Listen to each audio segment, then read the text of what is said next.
operators who say, sorry, we don't have X25 network.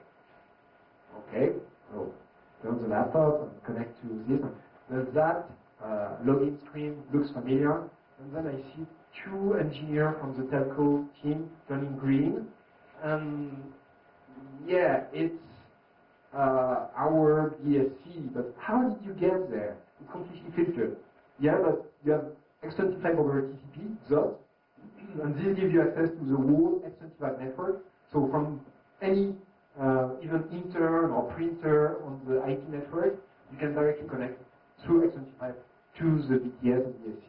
And they were, of course, shocked because the guys setting up FTPs, BSCs, BTS, etc., never told them they had installed as a support system X25 network.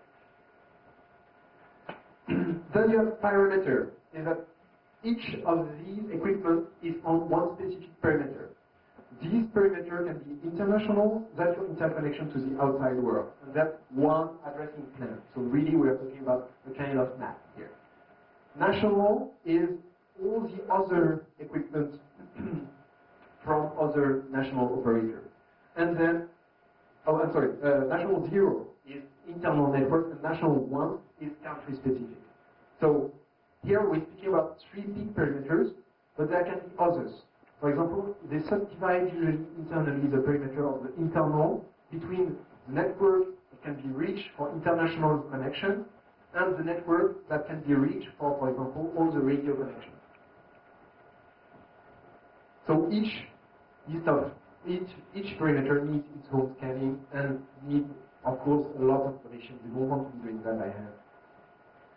But one funny thing is that you don't need so much automation because on the international list, you have directly, well, a list by ITU of all the SPCs which are internationally available. So when you want to actually access some SS7 internationally, you can just look it up like in the yellow page and say, my customer is this one, I'm going to confirm that, and just do the pen test from externally perspective from my own desk. Okay, as I told you, SPC is a bit different, but there's funny thing. One very funny thing is that it would be too easy. There was one format like A.B.C.D for IP address, 194.168.0.1 would be too easy. You know?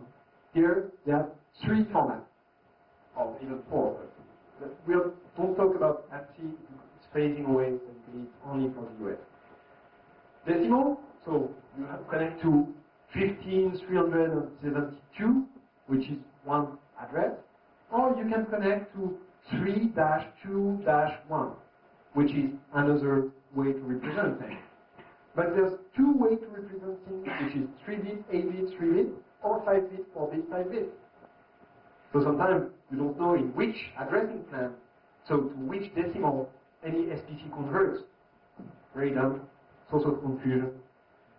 So I did a little open source tool, IP calc. So now you can fetch SS7 calc from GitHub, and that's a little Python script that's unable to automate that.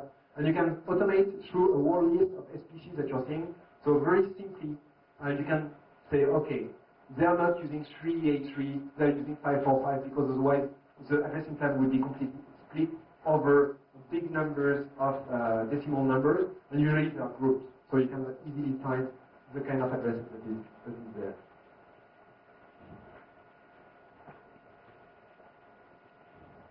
Little comparison, basically here we'll go through HTTP scanning.